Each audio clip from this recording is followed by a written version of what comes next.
गांव का एक झुंड जंगल में घास चरने गया तो उनमें से एक गाय अपने झुंड से बिछड़ गई।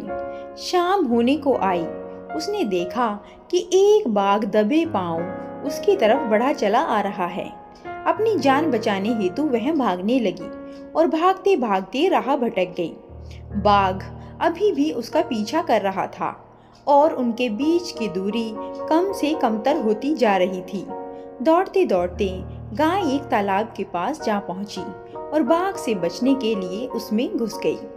गाय का पीछा करता हुआ बाघ भी बिना विचारे उसी जलाशय में घुस गया। शुक्र है तालाब अधिक गहरा नहीं था, परंतु जंगल में होने से उसकी रख रखाव करने वाला तो कोई था नहीं।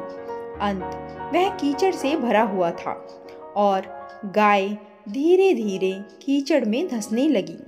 बाघ तालाब में भी गाय का पीछा कर रहा था। अंत वह भी तालाब के कीचड़ में धंसने लगा।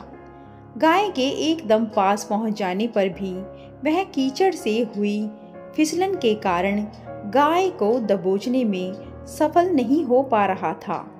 स्थिति ऐसी आ गई कि दोनों ही करीब करीब गले तक कीचड़ में धंस चुके थे और हिल भी नहीं पा रहे थे। एकाएक गाय ने बाघ से पूछा, क्या तुम्हारा कोई अपना या फिर कोई मालिक है? बाघ ने गुर्राते हुए उत्तर दिया, मैं तो इस जंगल का राजा हूँ। मेरा कोई मालिक कैसे हो सकता है? मैं स्वयं ही यहाँ का मालिक हूँ। लेकिन तुम्हारी इस शक्ति का यहाँ क्या उपयोग? गाय ने पूछा। उस पर बाघ ने कहा, तुम भी तो फंस गई हो और मरने के करीब हो। तुम्हारी और मेरी स्थिति एक जैसी ही है। नहीं, मेरा मालिक जब शाम को घर लौटेगा तो मुझे वहां ना पाकर वह मुझे ढूंढने अवश्य निकलेगा और यहाँ आकर मुझे इस कीचड़ से निकाल कर ले जाएगा।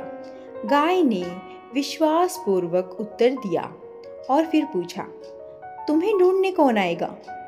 इस बात पर बाघ निरुत्तर रह गया।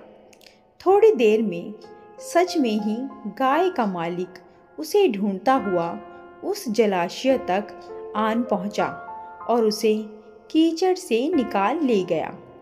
जाते समय गाय और उसका मालिक दोनों एक दूसरे की तरफ कृतज्ञता पूर्वक देख रहे थे। गाय का मालिक बहुत दयालु था, परंतु बाघ को कीचड़ से निकाल अपनी ही जान जोखिम में कैसे डाल देता। यहाँ पर गाय सहजता का प्रतीक है और बाघ अहंकारी मन का।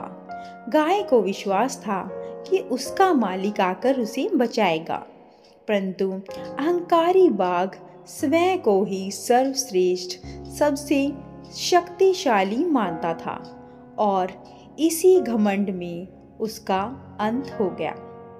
दोस्तों, अगर मोटिवेशनल स्टोरी पसंद आई तो कमेंट कर जरूर बताएं और ऐसी अधिक कहानियों के लिए कृपया वीडियो को लाइक, शेयर और चैनल को सब्सक्राइब करना ना भूलें। धन्यवाद।